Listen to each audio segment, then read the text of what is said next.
Of course, once Minty was well, Mr. Brodess hired her out again, but he had given up on her as a household worker. Mr. Brodess hired her out as a field hand. Rit shook her head when she heard this. Field work was thought to be the lowest work a slave could do. It was backbreaking labor, loading wood into wagons, working a plow, driving oxen, splitting rails. Yet Minty preferred it to tending to Miss Susan's baby. Field work gave her the chance to be outside. She watched the sky and learned to predict the weather. She got to know the swampland and the plants that grew there. Work in the fields calloused Minty's hands. Her muscles grew strong and hard. Although she was still a child, she did the work of a man. Soon, she graduated from the scratchy linen shirt to the long dress of a woman. When she worked in the field, she tucked in her skirt into the rope belt she wore around her waist. She worked barefoot.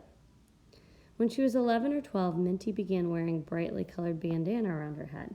This was a sign that she was no longer a child. Although she was barely 5 feet tall, Minty was a young woman now. With other field slaves, she sang as she worked. Her fine voice was distinctively husky as a result of her childhood bronchitis. Most of the songs the slaves knew by heart were hymns. A favorite one told a popular Bible story. "Oh, go down, Moses, way down in Egypt land. Tell old Pharaoh, let my people go." The white overseers who watched the slaves to make sure they worked hard were suspicious of this song. They feared that the slaves were really singing about themselves and how they wanted to be free. Around this time, several rumors found their way to the Brodess plantation. One told about good people, both black and white, living in the North. They lived in states that were north of an imaginary boundary called the Mason-Dixon line. In northern states such as Pennsylvania, New York, and New Jersey, there were laws against slavery.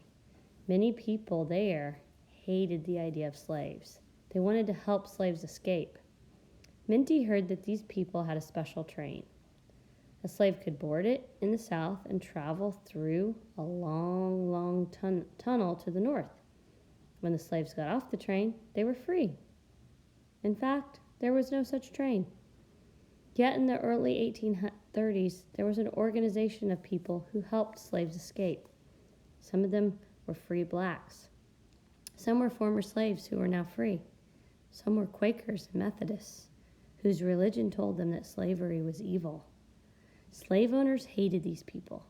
They would do anything to stop them, so they had to operate in secret. Sleek steam trains were new and exciting at the time. Everyone was talking about the railroad. A little more talk about trains wouldn't sound suspicious, so people invented a code. Name for helping slaves escape. They called it the Underground Railroad. Men and women, called conductors, drew maps to show slaves the safest way to reach the north on foot, or they drove them, hidden in carriages or wagons. Train stations were houses, barns, or churches where escaping slaves could hide and sleep during the day. The people who helped at the stations were called station masters. The runaway slaves were called passengers, or parcels, or freight. Big parcels were adult slaves. Small ones were children. By speaking and writing letters using these code words, the people who ran the Underground Railroad kept it a secret. The Underground Railroad was a slow way of freeing slaves. It was too slow for some people. They wanted slavery to be abolished immediately. Nat Turner, a slave in Virginia, was one of these people. He was a quiet, thoughtful man. He preached words from the Bible. One night, he told 6 other slaves that he had had a vision from God. He believed that he was the man who would end slavery. To do this, he said, that God had told him to kill all the white people he could. Nat Turner and a group of slaves set out by night to end slavery. They walked from one plantation to the next, killing white people and freeing their slaves. In all, they killed about 60 people. The federal troops were called in to stop them. For a while, Nat Turner hid out in a cave, but at last he was found and executed. Word of Nat Turner's deeds spread like wildfire. Plantation owners feared other slaves might try to finish what Nat Turner had started. Nat Turner had been a preacher.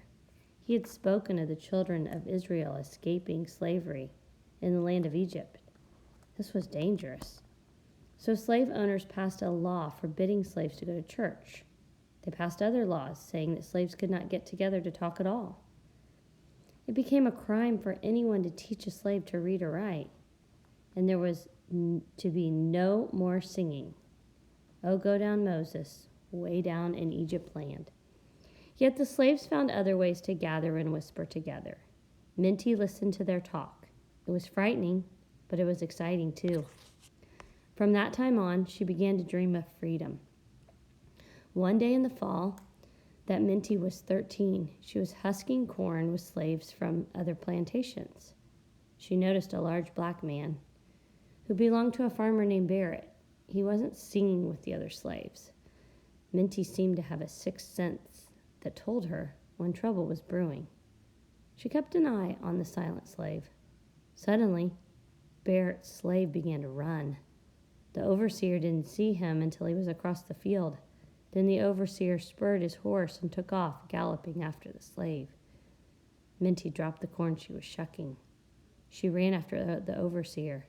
She knew there was going to be terrible trouble. She wanted to be there when it happened. Barrett's slave came to a crossroad where there was a small village store. He ran inside to hide. The overseer jumped off his horse and ran into the store after the slave. He waved his whip. He dragged Barrett's slave out from under the counter where he was hiding and yelled that he would whip him good. Minty stepped into the store. The overseer spotted her and called out to her to help him tie up the slave so he could teach him a lesson. He expected Minty to obey him, so he eased his grip on the slave to ready his whip. But Minty just stood there. She didn't move a muscle. Barrett's slave understood. She was giving him a chance to get away. Quickly, he twisted away from the overseer and bolted out the door. He was off and running again. The overseer started after him, but Minty stepped in front of him, blocking the doorway. When he saw that Minty wasn't going to let him through the door, the overseer grabbed a 2-pound weight from the store scale. He drew back his arm and heaved the weight at the runaway slave. But the weight did not reach its target. Instead, it slammed into Minty's forehead. It knocked her to the ground, smashing her skull. Unconscious and bleeding, she was carried back to her cabin. A few at a time, Mr. Brodus' slaves stopped by Harriet and Ben's cabin. They came to say goodbye to Minty. Surely she would die. Who would live with a hole in the middle of her forehead? Once again, Rit nursed Minty. She wept over her child, how she wanted her to live. But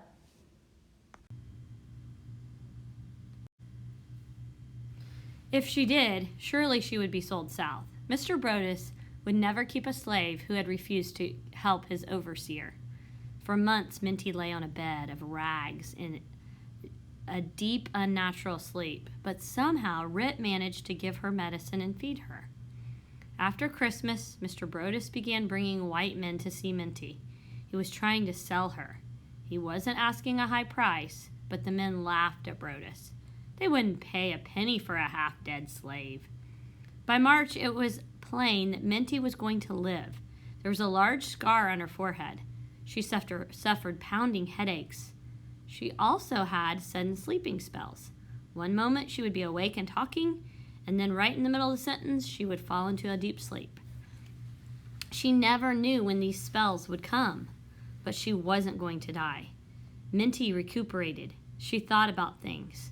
She'd helped Barrett's slave to go free. Now she wanted freedom for herself. As a first step, she decided not to act like a slave anymore. Maybe Mr. Brodus would force her to work, but he couldn't make her smile at him or act like she was happy. By early spring, word reached the slave quarters that Mr. Brodus planned to sell Minty and 3 of her brothers south. They would be going with the next chain gang. Minty was terrified. What would happen when she had one of her sleeping spells? She would fall down. The slave driver would whip her to make her get up. But she would be asleep. No doubt she would be whipped and then left to die on the road. Often she'd prayed to the Lord to make her master a kind man. These prayers had not been answered. Now she said a different prayer. Lord, if you're never going to change that man's heart, kill him. Lord, and take him out of the way. Minty repeated this prayer over and over. The next week, Minty heard that Mr. Brodus was ill, and shortly after that he died. Now Minty was sick at heart. To the end of her life, she regretted her prayers for her master's death. She believed that her prayers had been answered.